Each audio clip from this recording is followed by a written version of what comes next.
Today, I'm going to discuss rice production in China. China is a big agricultural country endowed with rich agricultural resources, has a long history of farming, and the tradition of intense cultivation, as well as a huge rural population.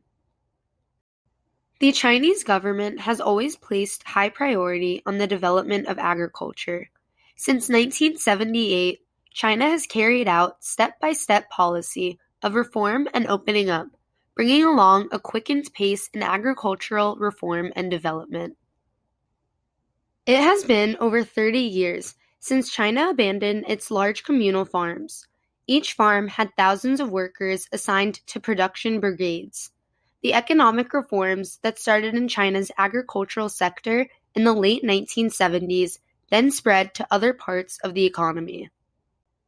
China has since enjoyed very strong income growth and has emerged as a main driver of global economic growth.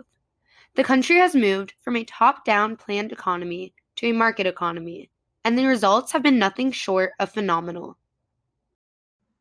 China is one of the largest rice production countries, with a total planting area of about 30.3 million hectares, accounting for about 30% of the total. Rice is a water-thirsty crop, requiring lots of rain or irrigation water. The wet rice is grown mostly in Asia, needing hot weather after a period of rain, which are conditions provided by the monsoons that affect many of the places where rice is grown in China. It is a unique crop because it can grow in flooded conditions that would normally drown other plants. The soil of the flooded rice paddies in China is resilient and does not become worn out like other soils. Due to the climates in China, 2 and sometimes 3 rice crops can be raised every year. The Asian population is growing at 1.8% per year and is not likely to stabilize before the middle of the next century. The demand for rice is projected to increase by 70% over the next 30 years, primarily due to economic prosperity, rapid population growth, and urbanization. It will be difficult to increase rice production to meet this demand because land, labor, and water are becoming scarce with increasing competition from the fast-growing non-farm sectors. The affluent Asian countries, including China, can access rice from the world market, but the prospect of generating a surplus for outside countries is limited. With increases in income in China, people tend to substitute low-cost sources of energy for rice. But at high levels of income, rice becomes an inferior good. As incomes rise further, consumers go for a diversified diet and substitute rice for high-cost quality food with more proteins and vitamins. Growing urbanization, which accompanies economic growth, leads to changes in food habits, and the practice of eating outside the home further reduces per capita rice consumption. China has passed through this phase and has experienced a decline in per capita rice consumption after reaching a high level several decades earlier.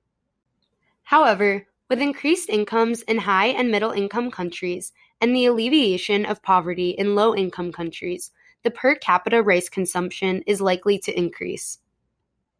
China has implemented a farm system reform, providing farmers with land management rights and the freedom to make production decisions, which increase farmers' initiative and therefore productivity. Rice production, especially yield, has greatly benefited from this change in policy in China.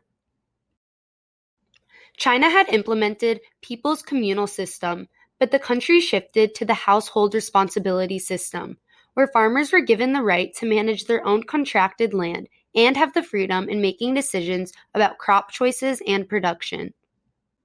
The Household Responsibility System has improved farmers' initiative and productivity, with paddy yields in China increasing by 26%.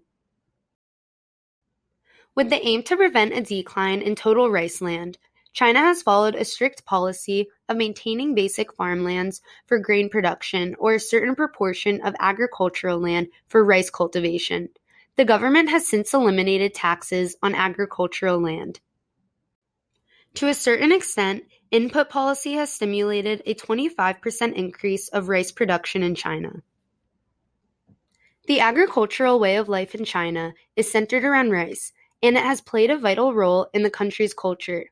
It has had a strong influence on the social, economic, political, and ideological developments of ancient China.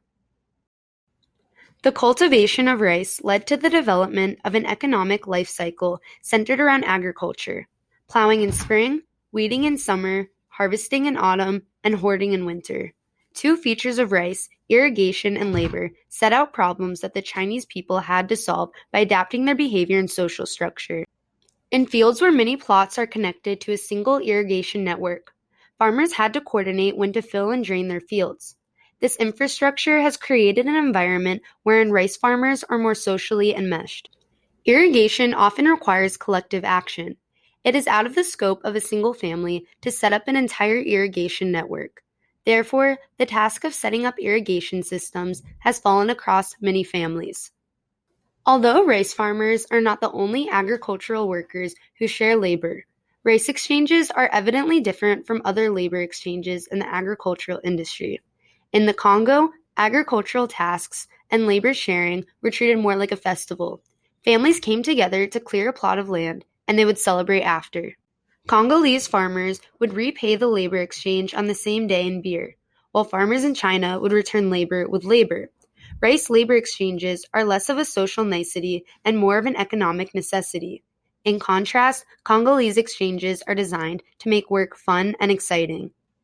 Rice labor exchanges have made rice communities more interdependent, with the relationships more focused on reciprocation.